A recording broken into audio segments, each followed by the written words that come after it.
you're out there working hard in your business, trying to get new clients. Have you ever thought of working with a translation company so that you could open completely new markets for your business? We are going to share all of that and more right here, right now on the Scale or Fail Show.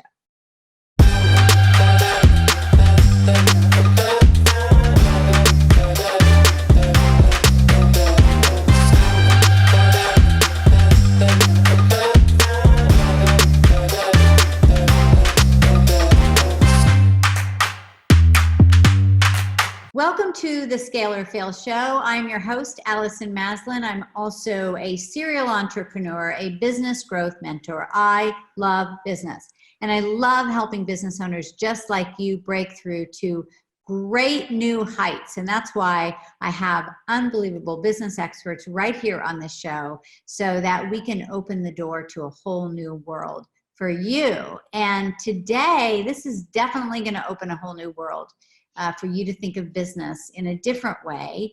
My special guest today is Elizabeth Colon, and she launched Metaphrasis Language and Cultural Solutions in 2007 with nothing but an idea and a skill set and the ability to speak both Spanish and English. Since then, listen to what has happened since that first idea. It's so amazing. Since then, her company has blossomed into a forward-thinking, award-winning interpreting and translation business. Metaphrasis now partners with over 600 interpreters in more than 200 languages. That's so awesome and crazy to meet their clients' needs. Elizabeth has been named 2017 Latina in Business, 2016 Women of Influence, Business Owner of the Year, Hispanic Business Top 500 Businesses in the USA, on and on and on. She's been in Women's Day magazine. She's been all over the place. And she's written a book called Today's Inspired Latinas, Life Stories of Success in the Face of Adversity. She's got another book we're going to talk about today as well. So Elizabeth, welcome to the Scale or Fail Show. Thank you, Allison. Thank you for the wonderful introduction. I'm so happy to be here with you today. I am so excited to be here, and what you've done is incredibly impressive, what you've built up in a fairly short amount of time. So, and I know that you have a very personal connection with what you do. And so, as I said in your intro, how did this lead you to say, okay, I'm going to do a interpretation company? Well, it's a personal story. It started when I was a little girl. So I was raised in a home with parents who didn't speak any English. And I also had a grandmother who didn't speak English. And so our first language growing up was Spanish, and our communication was in Spanish at home. And, the biggest theme for my parents was that they were unable to communicate with the outside world because they didn't speak English. And so when they had a doctor's appointment, or they had to make a trip to the bank, or even make a phone call to the gas company, my siblings and I were the ones who were interpreters. So we were like child interpreters at the time, doing all this interpreting for them. And then there's the story of my two sisters. I have two sisters named Sonia and Lucy, and both of them are from the deaf community. And for them, they were also unable to connect with the world, and they felt very alone, and I even want to say very voiceless, because as we observed them, they weren't able to communicate in school because they didn't identify them as hard of hearing yet. And then they didn't engage with their classmates. And over time, I felt like I had to do something, right? Deep down inside, I wanted to make sure that didn't happen to other people. And when I graduated from high school, I went straight into healthcare and worked at a hospital. And I started to see the same things repeat themselves, the same situations we were with patients bringing in kids to do the interpreting, and that was us. And then I started to explore the industry and said there has to be a way of doing this the proper way. And those of us who were bilingual and needed to have the skill sets to do it. And so I ventured out and learned about the industry. And I got trained as a medical interpreter myself and went on to become a certified trainer because we didn't have that here in the Chicago area. And then I went on to open my business to make sure that people who really needed access to qualified interpreters can find that through our company, Metaphrasis.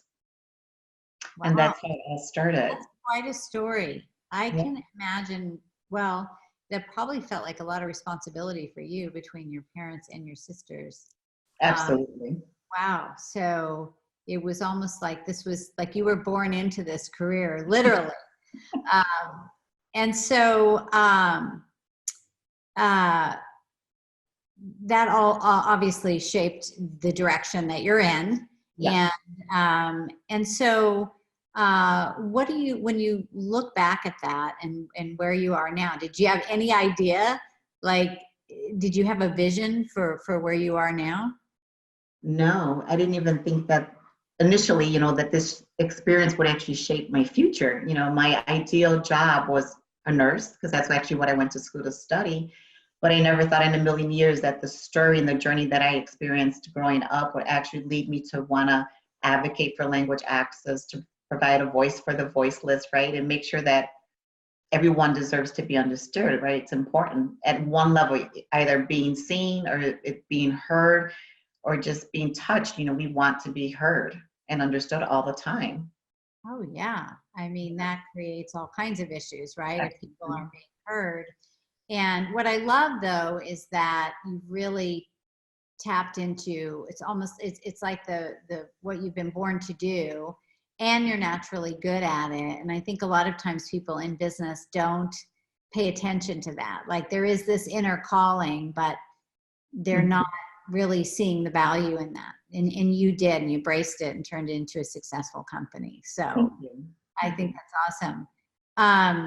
And so you're obviously, so for people that are listening to this and not really clear about what you do specifically in your business, like how do you go into work with businesses and help them with translation and with their customers and so forth?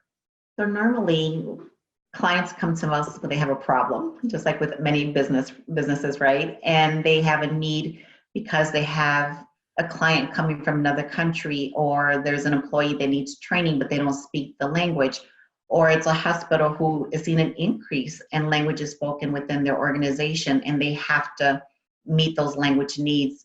And they'll reach out to us and inquire about our interpreting and translation services.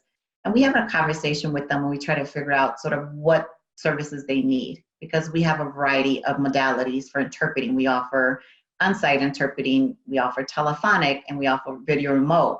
So one may not suit the other, right? So if it's something really small, they can go into telephonic, or if it's a situation where they have so many patients coming in, it can be face-to-face. And then we engage in sort of an agreement, and we listen to what their pain points are, where they want to go with their language access plan, and then we propose the ideal solution for them. And we have an amazing, technology is amazing, right? Everything's so user-friendly now. They just enter this portal that we have and enter their information. It pops up on our end, and we schedule the interpreters show up at their appointments. And if it's a document, same thing. They send it through our technology platform and it gets translated. So it's very painless, but it really helps them meet the market that they're trying to reach, which is very important. Sometimes some of our clients say, this is a very expensive endeavor for us and we don't have a budget for it, because normally it's not reimbursable for healthcare organizations, and businesses have to budget for it. However, what they don't see is the bigger picture. If you are speaking the language of your customers, they're going to trust you and they're going to come back. And we miss that because they're looking at the bottom line in their own budgets, but not looking at how that person who doesn't necessarily speak English is getting services or buying a product that they like. What are they going to do? They're going to go back and tell their community, and that community is going to come back and buy from them. Yeah. And so we need to remember that when we're talking, expansion for our business. Well, I mean, this, we talk about this a lot, is the know, like, and trust, right? I mean, Yes. People buy from those they know, like, and trust.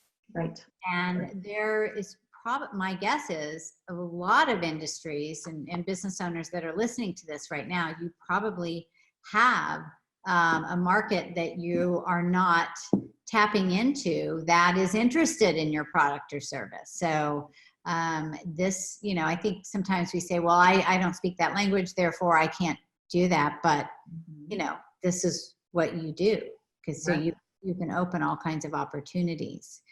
So what do you think is set you apart in your company as far as in the industry right now that seems to be, you know, a gap that you fill? Let me start out by saying technology is fabulous. Technology allows me and you to talk today because you're in California, I'm in Chicago. So it has its perks. I think what really sets us apart is that we are very humanly connected. And what I mean by that is when technology started to evolve in our industry, we started to ask our clients, do you want us to go in that direction? And they said, we really would like you to do what you're doing best, which is providing us with face-to-face interpreting, right? And that connection is important for certain situations and circumstances. So we're very strong in that area. And although we offer our technology platform, 90% of our business is face-to-face interpreting, where we actually physically go out there and they enjoy the professionalism of our interpreters, because our interpreters, when they go, they're not necessarily branding my company, but they are a reflection of their organization too. You know, they're dressed professional, they, you know, establish their protocol boundaries and they stay within what they have to do. And they really appreciate that, because to the outside client, that interpreter looks like a team member to them.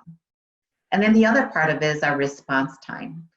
And I'm very, you know, going back to healthcare again, patients walk in through the door at any time, unexpectedly, unplanned. And our clients need to know that they can count on a company that they can call and say, listen, I have the situation. Can I have an interpreter here within an hour? Or can I actually have this document translated within 2 hours? So our response time is very high because we tend to be very proactive when our clients reach out to us. And that's what I believe sets us apart from other companies. Yeah, well, so, I think this applies to anybody listening here. It's such an important aspect, and you do it so well, is to make your customers feel super important, and that, you know, you put a lot into customer service, which I think is missing a lot in businesses today. I mean, it's one thing to get a client, but another is to keep a client and keep them happy. Correct. And so for you, what would you say is the biggest factor, Elizabeth, in the success of your company? When you think of it more from a business perspective, because we've got business owners that are listening today, what do you think has been, because, you know, I mean, 200 languages, 600 interpreters, you know, you've grown quite a bit. Yeah. What do you think has been your biggest contribution to that growth? I think a lot of it has to do with a couple of things, actually. First is really listening to my customers. I am that person that likes to go out and visit my clients, every single one of them, on a quarterly basis. And through them, I learn about what their needs are, what's coming up in the near future, what we may be doing wrong that we need to improve on, and asking them what they need. And they really appreciate that. In the sense, being a little boutique service, small business that has grown, right? It also has its advantages. And then I also think it's our client experience, because I may be the face of the company, but I also know that if my employees are not performing to their highest, my clients are not going to appreciate, and they're going to get upset and possibly even look elsewhere for business. So we have a recent client who called us and needed a language called Amharic, right? And she was struggling with this language, and she knew we didn't offer it, but I just happened to do that follow-up with her to ask her how things were going. And she said, Elizabeth, I have someone that I need an ongoing interpreter for, and Amharic, and I see that you don't have anyone. Can you help me with this? And I said, you know what? I do know of a couple people in my former life, so let me make some phone calls, and I'll get back to you. It took me 2 days, but we were able to secure an interpreter for her in Amharic for an ongoing appointment case that she needed. And she was really happy. And that was all just checking in to see how we were doing. and asking her if she needed anything. So that's a really great example of just that customer. I don't look at myself as a company, I look at myself as a partner. So let us help you solve your problems and let us support you wherever we can. And that's important. Yeah, well, that's great. And it's important as you grow, right? Yes. To stay connected to your customer. Absolutely. Because they'll tell you, they'll tell you areas that you can improve, or maybe something that's just not working for them, or what they love. So you can do more of that. Yes. And so I know your vision is everyone deserves to be understood. Mm-hmm. And so you shared that with me. And so what is it that other business owners in other industries can learn from this type of vision? It goes back to what I was talking about earlier. It's staying connected. And at whatever level your company is, we want to create an inclusive and welcoming environment for everyone. Everyone wants to be understood, even your own employees. They want to be heard. They want to be understood, right?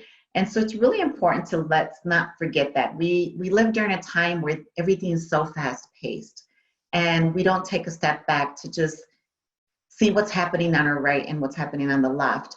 And we look for fast solutions, and we want to do the quickest thing possible. And when I look at my upbringing and I compare it to where I'm at today within my business and the customers I'm serving and the customers they're serving, right? It boils down to just understanding and making sure that everyone understood that when they walk out your door, that they understood directions, or they got the right product, or they signed the right bank papers, because someone was there to help them understand that process, that policy, or the receipt. And it just really creates this happy little environment that we all can live in, and we're not frustrated. So, I know that when I call large corporations, I'm getting this automated service. Nobody's understanding me because I can't even get through because I have to, right? We were just talking about that today, in fact. Were you? On my marketing meeting with my team on some questions that we have on a software that we're using, but we can't get a hold of anybody. Right. And it is so frustrating because it's just like what you're saying. If you don't understand, how are you going to embrace it? Right. So, or refer people. Yeah. So, I mean, we've got so automated that it's like not helping us. It's not. In some respect. And it's supposed to be easy, right? We went automated. Our office at Metaphrasis, our phones were automated, and our clients didn't want that. And they're like, we don't want, I'm frustrated. I don't want to press three times to get to you. So we actually eliminated it so that when they pick up the phone and call us, they actually hear a person versus an automated machine. So it goes down to just understanding each other. Yeah. Yeah. I think that's super important. Now you have a large staff, Mm-hmm. and every member that you have is skilled and professional. What do you think your secrets are for creating a solid team like you have? Because this is such a big challenge for business owners, as you know, right? Yeah, it's about, for me, I work with, in Chicago alone, over 200 interpreters and translators, and they come from different backgrounds, different cultures. So it's about embracing diversity and creating this welcoming environment within our organization. And personalities are different, and you have to adapt to those. And, I have another story of having someone who was really strong and firm, and my team used to think that he would yell at them. And he wasn't yelling, he was expressing himself. And so we had to learn sort of, if you're from Iran, how is it that you communicate? And so we've learned to adapt to the multitude of cultures and languages within our own company. And we work with different styles and personalities, but we embrace them all. And we have an amazing open door policy. So again, going back to, I'm the president, but everybody knows that they can call me directly on my cell phone. And this may not work for our businesses, but it works for me. And that they can come to our office at any time and have a cup of coffee for us. Because our industry is so isolated. You know, they're out there and we don't necessarily see them all the time unless there's something that we need to call them on. But I think is keeping those relationships strong and also listening to them and letting them be part of your team in the sense that let them be leaders within what they're doing. They're our eyes and our ears. So they know how to make recommendations and they can tell us where we need to improve. And we're really good about listening to all of that. And we get so much good reviews around that's the company that you want to work with. And that's the company you want to do business with because they're unlike other interpreting companies is what we constantly hear. And I think that's part of it, or most of it, is that we embrace everyone. Well, I love all of the diversity that you have. And then, you know, everybody, it's interesting. You think someone's yelling, but that's just the way they express it. You know, so there's a lot of things there that you're working through. I find it like in Pinnacle, which, you know, you and I work together in Pinnacle, our mentoring company. I have always had this open door policy, shared my cell phone with everybody. Our mentors that work with us have an open door policy. If they need help, text, call, you know, and it's just something that I adopted years ago because, you know, I think by doing that in your business, I think people are so afraid to do that, Elizabeth, because they think people are going to be calling them at all hours of the night. And I mean, that is something that very rarely, if ever, happens. Mm-hmm. And I just think it makes people feel that you're there for them. Even if they don't use it, they know they can. Right. And I agree. I mean, out of the 200, I don't know, once or twice, maybe every 3 months I get a call, you know, but you're right. I mean, it's just the fact that they know that they can use it it's a perk. It's amazing.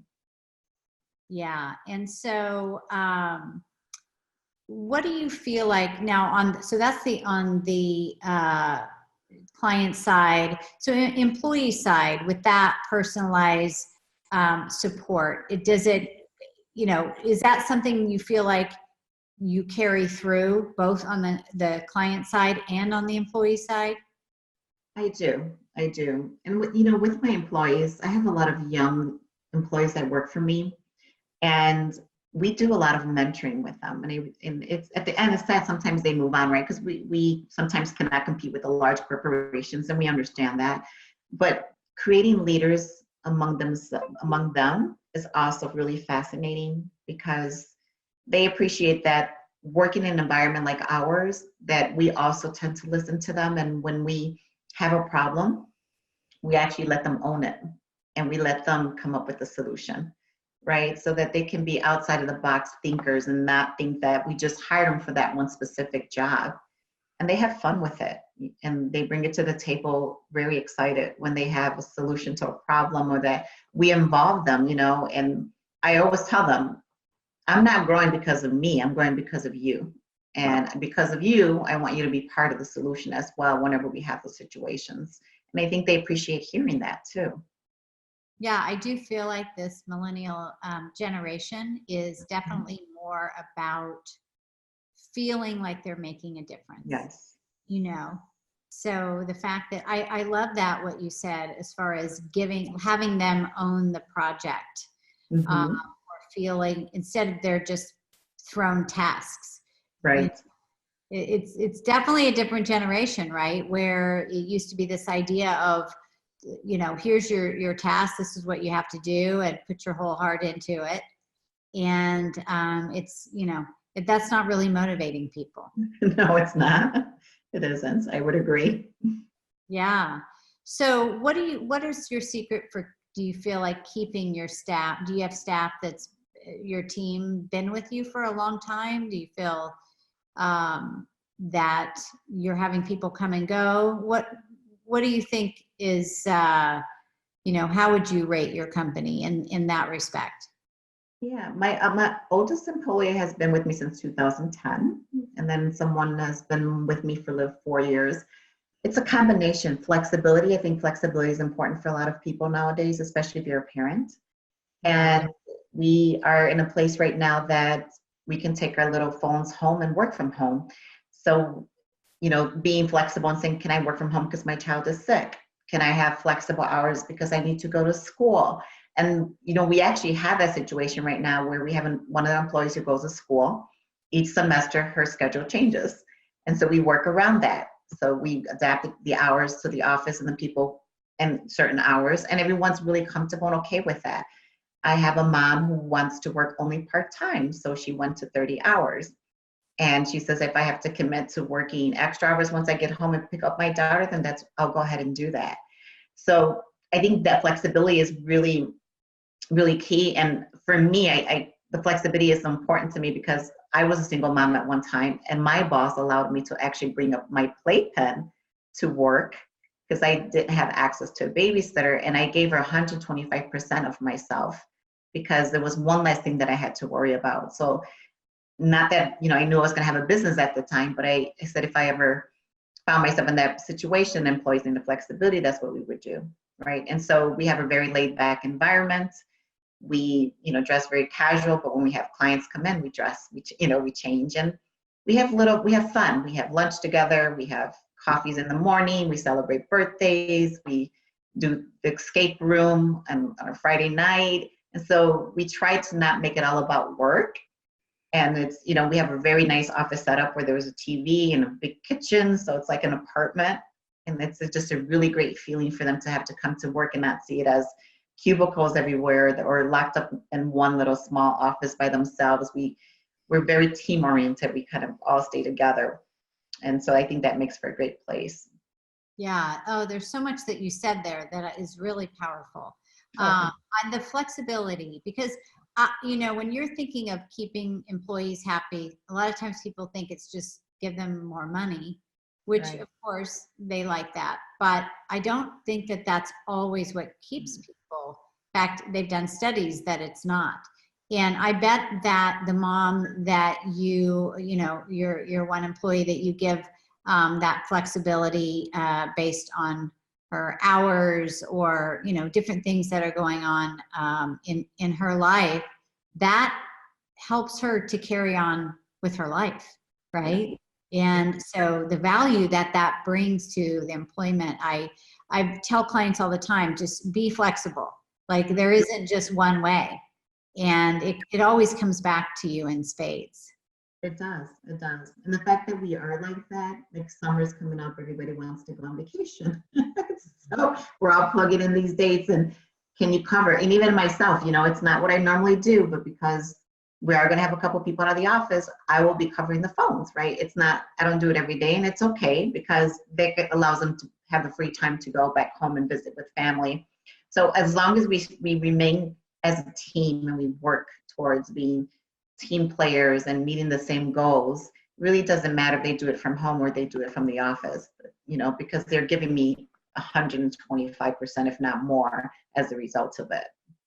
Yeah, that's fantastic.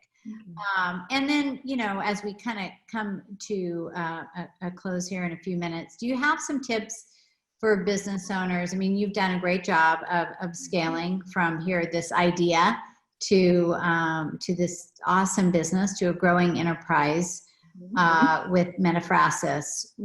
What would you say to the business owner listening right now? Any tips for them? Yeah, well, there'd be a few. So I would start out with, all businesses have to adapt to change. Technology is changing things really fast, and what worked for us maybe 5 years ago will not work for us the next 5. So adapting to change is really important. The second one is don't get stuck with good, go for your greatness. And when I started out for the first 5 years, everything was good and I didn't think I had to change anything, and then realized that competition is always going to be at your back door. Technology is going to play a key role in your business because they're going to come up with something, and I had to shift from good to great in order to keep my doors open. And the biggest one for me, and it took me a very long time, so I've been in business for 12 years, I did not realize the importance of mastermind groups. I didn't think that, people talked about it. Wasn't sure who to trust or where to go. But that was a big part of my growth, is really accessing people from different walks and businesses, being in a room like we've experienced with you, in a weekend and just deep diving into your business and understanding sort of what those obstacles are and how to challenge those. And that for me was really huge. And so I am a believer and a promoter of mastermind groups because I think we all need support. And because we're growing dollar wise, at some point in our business, we will become stagnant and we're not going to know why.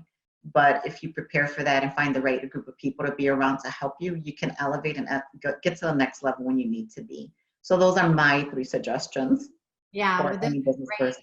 Those are absolutely great tips. And it does get isolating. And there's a point where you can ask your employees some things, but you can't come to them with all of your questions regarding growing your business, right? So right. And I would share, one of the things I like to share about the masterminding group is, what is it, a year and a half ago, I think I lost my biggest client, which meant about more than 50% of my business.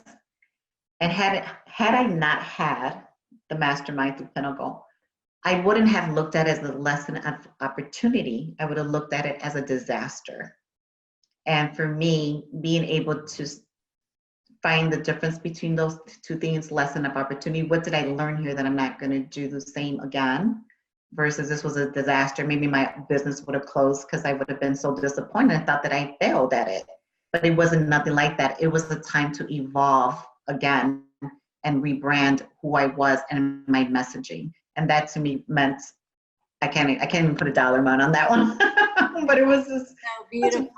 Wow, that's amazing. I'm really excited about that. And it is, when those things happen, it can feel devastating and so frustrating because you work so hard. Yes. But there's always that silver lining and, diversifying for you, right? So that you're dependent on that client. But, well, I'm so happy that you've been on the show, Elizabeth. You are amazing. You're inspiring to so many business owners out there that have a dream, and, you've managed to stay relevant in an industry that's been around for a while and really make it current and on the curve of, on the cusp of all the new and exciting things happening in technology. So now you have an ebook called Empowerment Through Interpretation. And can you tell us quickly about that? Sure. It's an ebook that really talks about our industry and gives you insight on the different types of modalities that a business can use to elevate and connect with their customers. And it's been recently released. And this is actually the first time we're actually offering it to anyone. But it really takes you step by step and understanding what our industry is really about and which service to use or tap into when you need it. Oh, I love it. I love it. So you can grab this ebook on our library, our Scale or Fail show library at AllisonMaslan.com/library. So you will get the download of Elizabeth's ebook, Empowerment Through Interpretation. You'll also get the download from many of our other guests that have been on our show over the years. So check that out. Again, AllisonMaslan.com/library. And how do people find you, Elizabeth? Well, they can go on our website, www.metaphrasis.lcs.com. And there's an online contact me form, and I can reach out to them if they want to connect that way, or they can give me a call at 815-464-1423. Awesome. And Metaphrasis is METAPHRASIS. LCS. LCS.com. Yes. Perfect. Yeah. We'll have that on the bottom thirds here. Thank you. And this was awesome. So thank you, thank you, thank you. And for those of you that are watching or listening, if you have not grabbed my new book, Scale or Fail, it's everywhere books are sold. And this is a great business book to help you set up your business to scale. And we also would love to hear from you. If you need any support in your business, you can check us out at pinnacleglobalnetwork.com and find the show, Scale or Fail Show, wherever podcasts are broadcast, you will find this show. So until next time, get out there and elevate yourself. because you are worth it. Bye, everybody. Bye-bye. Thank you.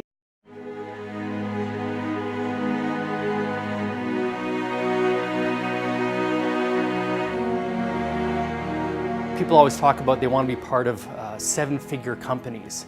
I'm now part of 7, 8, and 9-figure companies. I've been introduced to some of the largest corporations, Fortune 500 companies, and it's with Allison's help, she's kind of expanded my horizons and my capabilities.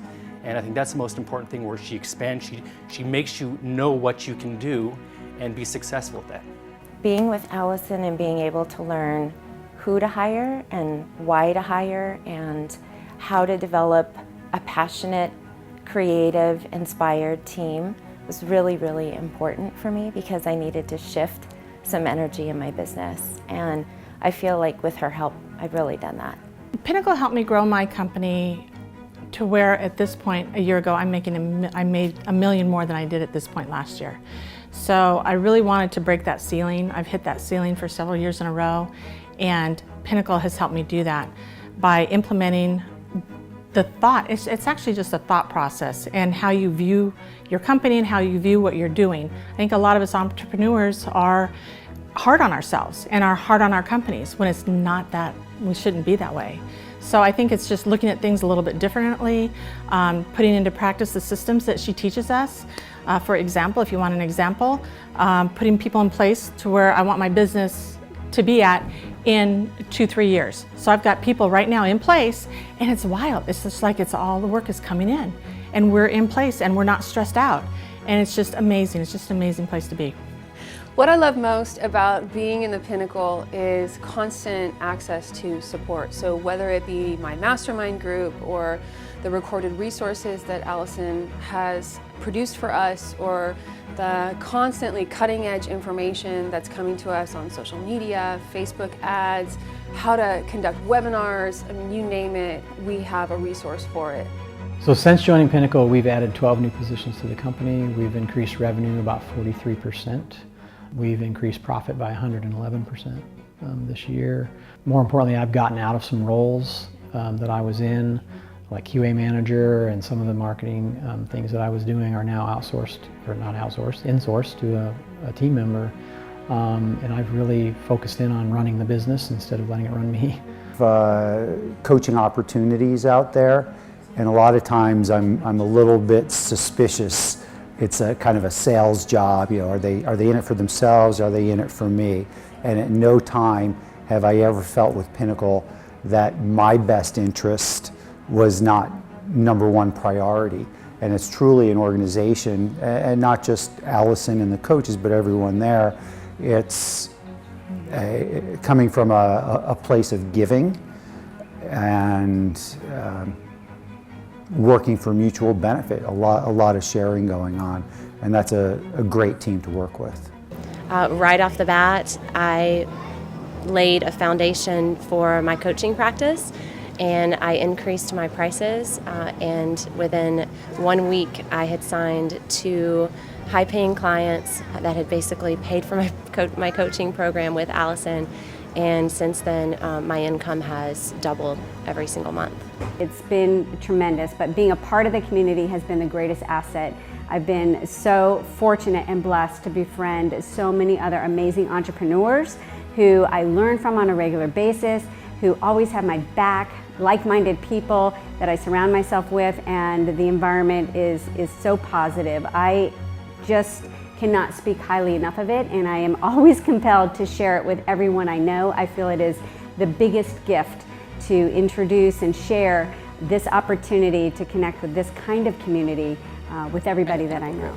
Don't be the company like I was, being in business for over 12 years, looking back and saying, what did I do in the last 10 years? Do it now. Now is all we have. We don't have the past and we don't have the future. All we have is now. I've been in business for 21 years now, and I've worked with a number of business coaches.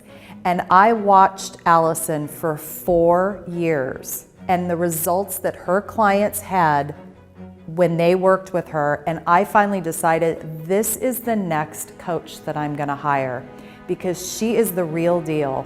She is available to her people. She absolutely cares deeply about each and every individual and the success of their business. And you know what? We have to, in business, take risks. And sometimes taking risk is hiring that new coach. This is a risk worth taking. There is nothing like it. I can't even explain what the opportunity and the learning that comes with Pinnacle. Don't even think about it, because if you think about it, that's the number one thing that will hold you back. Just do it. You won't regret it. You just need to do it. I mean, you have to stop being on the fence. You have to get off the fence is boring. The fence is honestly, I was on the fence for, oh gosh, I was on the fence for maybe 2 years. And it was a horrible fence to sit on. I hated the fence because the fence kept me stuck. And it was when I finally jumped off the fence that my business skyrocketed.